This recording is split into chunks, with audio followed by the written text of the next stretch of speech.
Hello mga kalabs! Tayo ay mag-cooking time for today's video. Sa ngayon, naghiwa na ako ng kamatis, sibuyas, at luya. Yan ang gagamitin natin sa ating lulutuin sa ngayon. Siyempre, hindi natin makakalimutan yung bawang. Ikay ko siya sa blender para durog na durog siya. At yan ang sangkap ng mga lulutuin natin sa ngayon. At ito naman ang ating chicken. Yan ang ating lulutuin ngayon. So, simulan na natin ang ating pagluluto. Lagyan na natin ng mantika ang ating kasirola.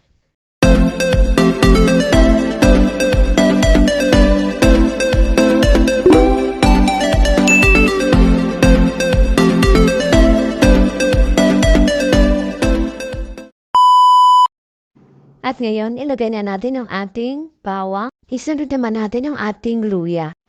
Haluin lang natin ang bahagya ang ating bawang at luya. Desunod natin ilagay ang sibuyas. At ang huli, ang makakapagpasarap sa ating lutuin sa ngayon, ang kamatis. Yan ang makakapagpasarap sa ating lutuin sa ngayon. Hayaan lang muna natin siyang lumambot ng konti ang ating kamatis. At kapag malambot niya na gaya ng ganito, ay pwede na natin ilagay ang ating chicken.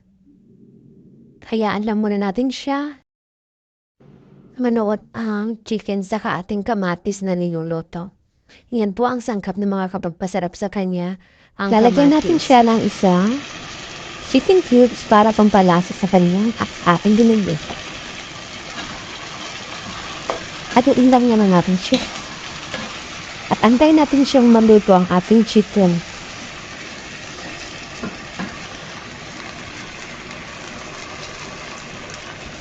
Lagyan din natin siya ng patis. Amoy pa lang, sarap na.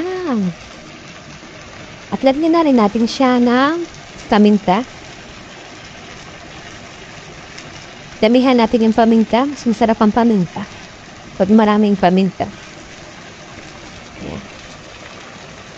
So, antayin lang natin siyang maluto. Dahil sa maluto yung masyado yung ating chicken. Para sumiksik sa kanyang laman ang lasa ng ating niluluto. So, hayaan lang muna natin siya. Takpan muna natin siya ng bahagya. Tingnan na natin kung okay na siya ng konti. Bango.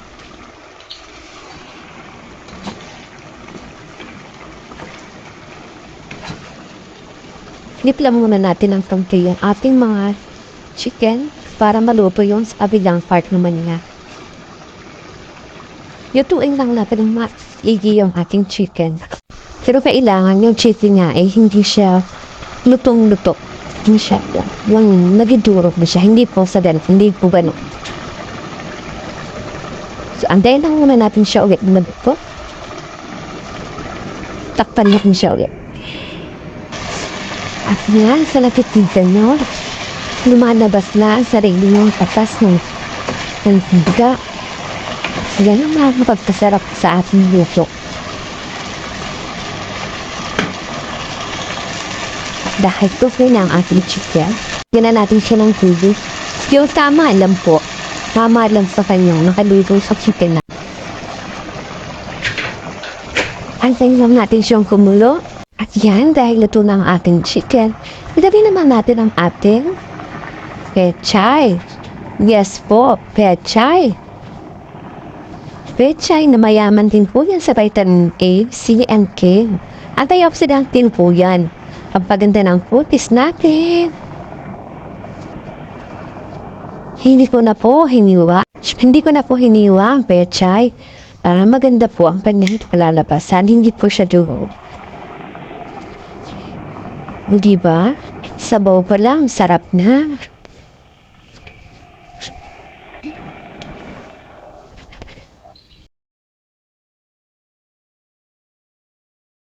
At yan, luto na po ang ating sinabawang manok. Diba po ang sarap? Kung nagustuhan niyo po ang video na to, huwag niyo pong kalimutan i-subscribe, i-like, and share na rin po ang aking video. Maraming salamat po. Sana po ay mag-enjoy kayo sa panunood ng aking video. Thank you for watching po.